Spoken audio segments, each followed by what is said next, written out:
Take a look at what's been making headlines today. We're joined by Nick Ferrari and Tim Campbell. Good morning. Any flirty relationships you want to confess to? Never. Is it no? No. Unknown world to me. Yeah, that makes sense. We've seen the picture with Vanessa Fell. Oh, there is that one. We've seen it. We've seen it. OK, let's talk about our first story this morning. Talking of pictures. Yes.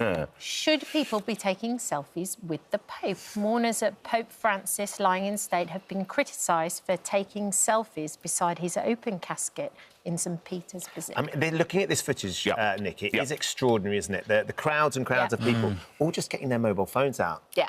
And why? We've just done this on the radio. I find this appalling. This should be a moment of solemn mourning and grief and solemnity, and it's not. They've banned selfie sticks. It's worth reminding all the viewers that when we had a similar occasion with the late Queen, you were not allowed to take cameras in. You were not, and it was very carefully organised. I think I can say this, there's not the same level of organisation, perhaps as we're witnessing in Rome, as we did in London, and people are pausing and, in some instances, smiling with the body of the late Pope behind them. I think this is wrong, but I think it's indicative of the world in which we live. I come from an age, you might just remember, when we used to go on holiday, the family holiday, we would then get slides made, you would invite friends around, and what are they going to do? Are they going to say, hey, look at this, I got a picture of myself, and there's the dead Pope behind me.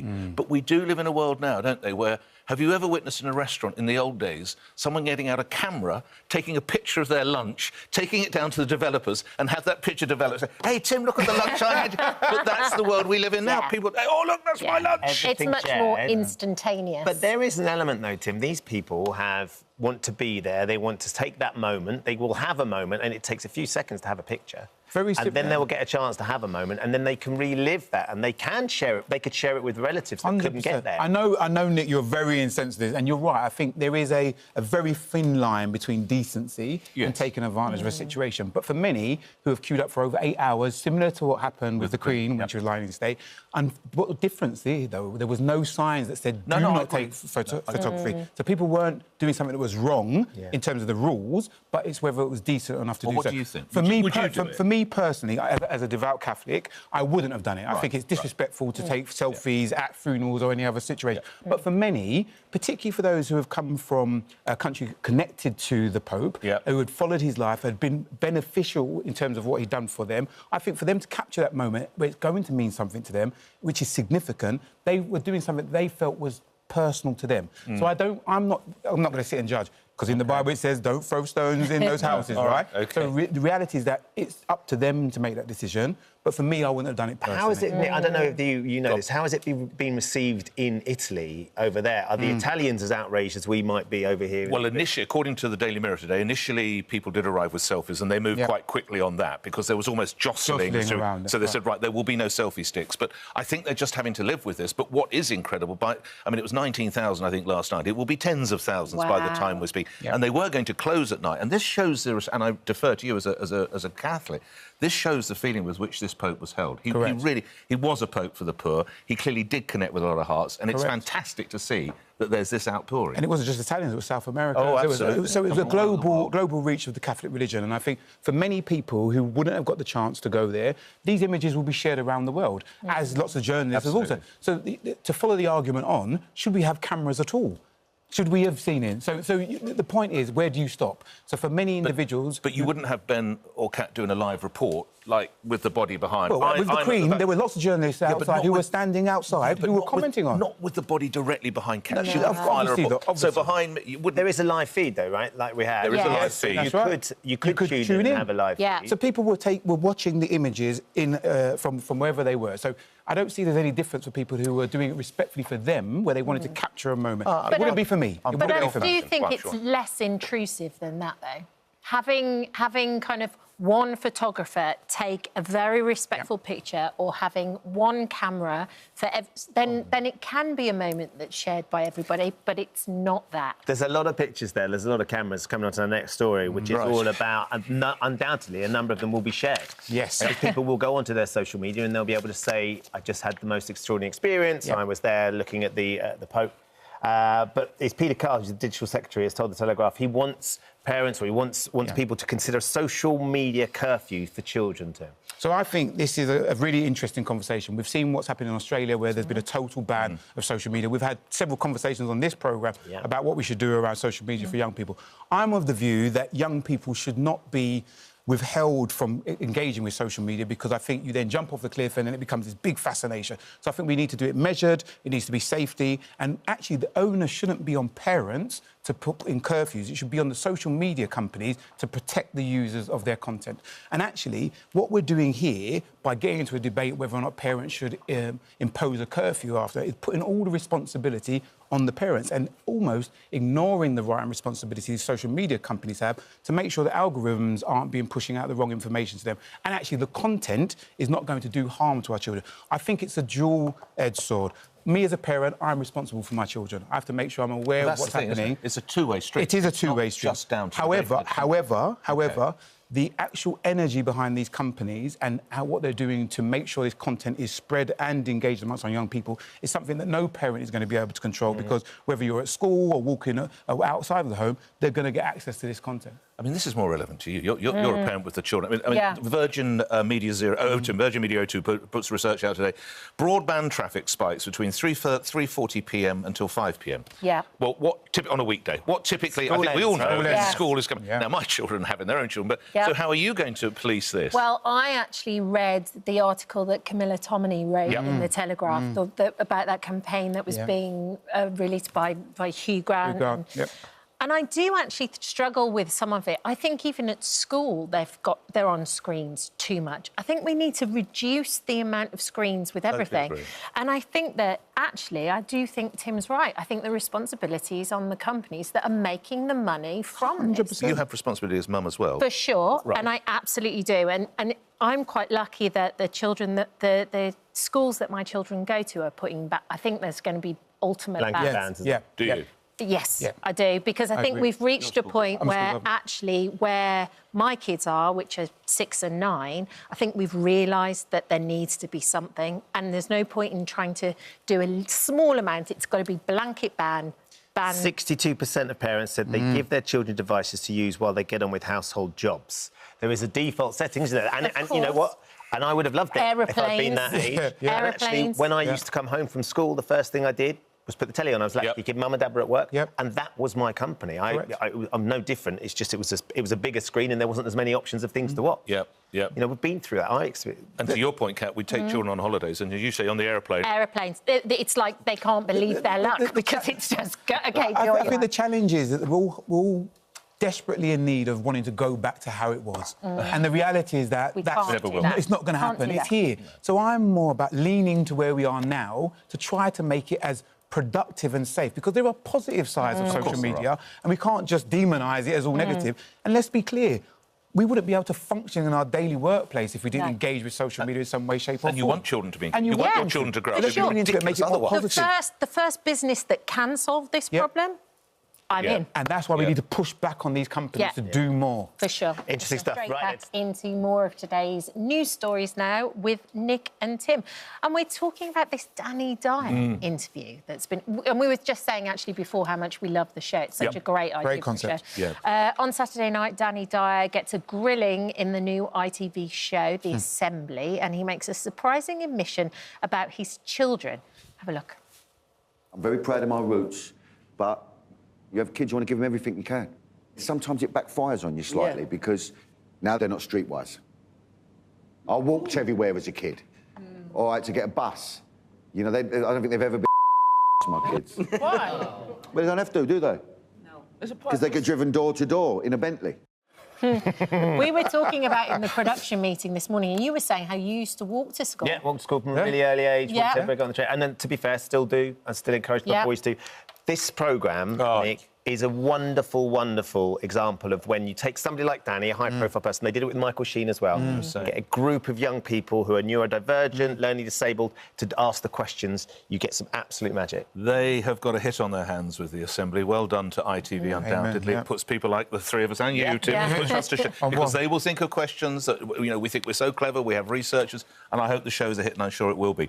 Question, what class do we all belong? Can you move class? Are you born working class and you move to middle? Can you go from middle to down. I do think we're mildly obsessed with class in this country. Certainly, like in the States, where you and I both live separately, by the way. You and I both live. There's nothing like it. That's the subject of our phone, isn't it? That's right.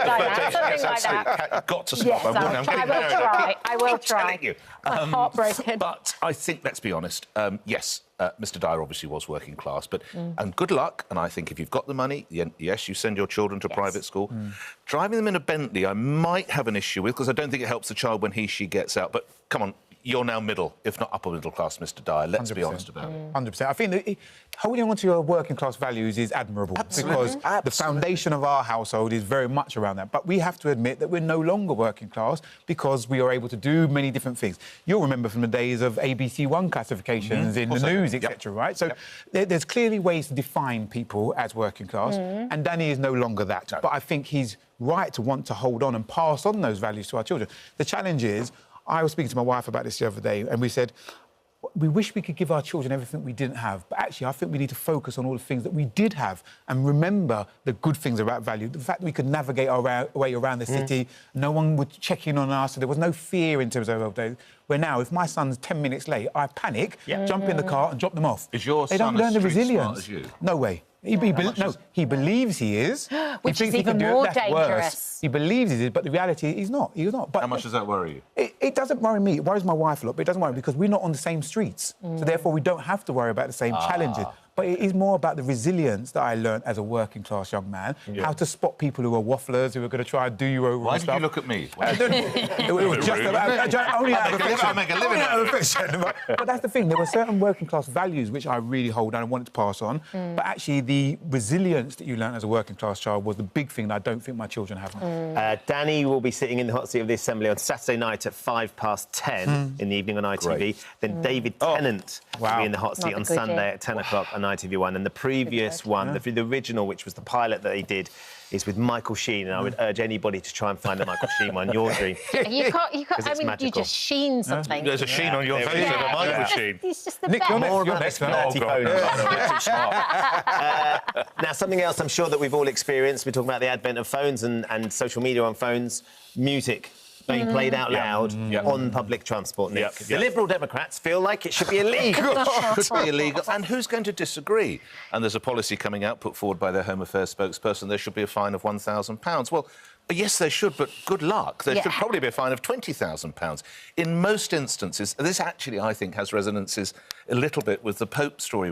It's this me generation. I have the right to play my picture with the Holy Father behind me, dead in the coffin. I have a right to play my music like that if I want to listen to whatever. And it's just not having a degree of respect for those around you. I think there are shades of what we discussed in our first story. I think we've got to be serious. We were once young. Yes. We were once doing this stuff. It's so long ago, we had Walkmans that we played really loud. We had boom boxes that we walked around. I didn't have a boom. The idea of me walking down. I can see it now, Nick. I'm going to find that you lucky Facebook Nick wasn't had around. a gramophone. But the thing is, young people push boundaries. Young people want to go out, don't they? They want to... Yes. That's how they learn and develop. And we're just sitting here as old fogies saying, you shouldn't be doing... My bigger worry is that it's just the Liberal Democrats' only policy to get back in. They'll be out for a long time in the cold, That's got people talking. I had an experience the other day on the train. I was going to West London and there was a few people playing music and I've sort of... You can take my own concerns about that. But someone opened some food next to me and I suddenly turned around because I could smell this food and the woman opened a packet of smoked salmon on the tube. And I looked at her, did without thinking... What posh tubes do you get on? We know where he lives. Ironically, I was getting off at Wilson Junction. It was somewhere there. It was, and that was really struck me, but it was the smell. I turned around, I looked at her, and she said, "Oh, do you not like smoked salmon?" I said, "No, I love smoked salmon, but I don't like smoked salmon on a tube in front of all these people. Are you actually going to eat that with all of us here?" And she said, "Oh, don't worry, I'm getting off at the next stop." I said, "Well, thank goodness for that." Yeah, he was... Because he had his beef Wellington. I had a glass of champagne. How dare you, madam? But it was interesting. I'm on my main course. But interestingly, the people around, no one had said anything, and it was just the smell. I reacted instinctively because I suddenly sensed the smell. I could smell it. Do you know what? Lots of people on the tube... Surely that should be illegal as well. Lots of people are unfortunately having to work for lunch. Obnoxious food on the tube. You know what's coming down? Are you that woman? Ring the Sun News desk now. 0207. We pay for stories. It was a moment, and I reacted before I thought about what I was saying, because there's also that element as well. Not at all. But I think there's going to be he's not. So I'm an old fogey. I love you. But there's going to be a front line now of people, women holding salmon packages. Waiting for you now. Taking selfies. More attractive. OK, let's talk university entry grades being lowered for lower-income students. Oh, I just hear grumbles from you over there, Tim. This is unbelievable. So there is a study that's come, the research has come out, said universities are set to increase the number of lower entry grades offers they give out to disadvantaged students. And this really prickles me, because going back to the working class conversation we just had with Danny, the assumption implied in there is that if you're from a lower socioeconomic group, you're not as intelligent and you need more help to get in. And that's absolutely ridiculous. I'm proud governor of a school in East London, and we have the privilege of sending kids to a lot of different next routes afterwards, and many of those are Russell Group institutions. They've done it on hard merit. They haven't needed a leg up, they haven't needed any support. And what this is saying to me is that the first thing you need to think about when you think about disadvantage is that you're not as good. And actually, that's not the case. You can be as good, you just might need different help. What I have this adage is always that you need to give people ladders to get to different places, but you've got to remember some ladders start in holes. And actually, if you are starting from a different place, yes, you might need some support, but don't make the assumption just because you're from a poor background, you're poor in terms of intellect and also class. But what about if it's more to do with, Tim, the advantages that people from wealthier backgrounds, i.e. tutors and things like that, so they have access to that because they're financially more able. But somebody who's never had access to any of that and maybe come from a slightly more disadvantaged school, who's tried equally as hard but was never going to get there, should they be So there was an interesting group that we worked with who talked about contextualising education. So if you go to a Danny Dyier school where everybody's at private school and the whole cohort is expected to get A's, that's not revolutionary, because that's what's expected from an institution. But if you've gone to a state school where everybody's getting C's or D's and you get an A, contextually, you've done much better than expectations.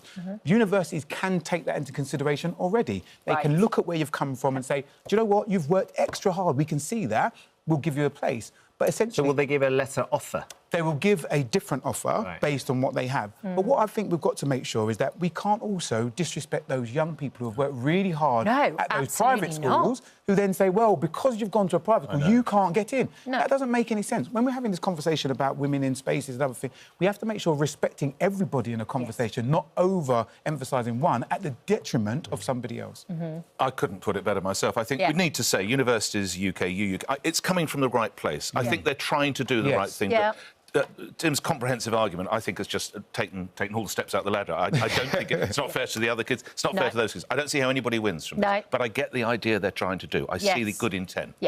As, with my eldest is at university now, my youngest is applying for university, and seeing what them and all their colleagues and their friends for different schools are going through, the demand for university places is so significantly higher in terms of what you've got to get than it ever was when I went to university. To do the course that I did, or one of my friends, it's like A star, A to do it, and when we were there, it was BBC. I mean, there's been a dramatic shift in the demand, and our children still have to try and meet that demand as well. So I think you're absolutely right. But I think also we've got to look, there's different pathways now. There's higher technical education, so apprenticeships, T-levels, higher technical qualifications. There's a myriad of different ways.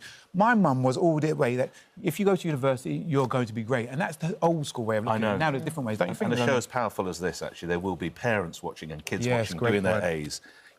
Guys and women, you can have a great life without going to university. Trust me, it is out there. Do your best at your exams, of course, but it ain't over if you don't get your AA star or whatever it might be. Oh, hello. Thank you for visiting our This Morning YouTube channel. We upload tons of new content every single day. So hit the subscribe button, like all the videos, and don't miss out. We'll see you in the morning.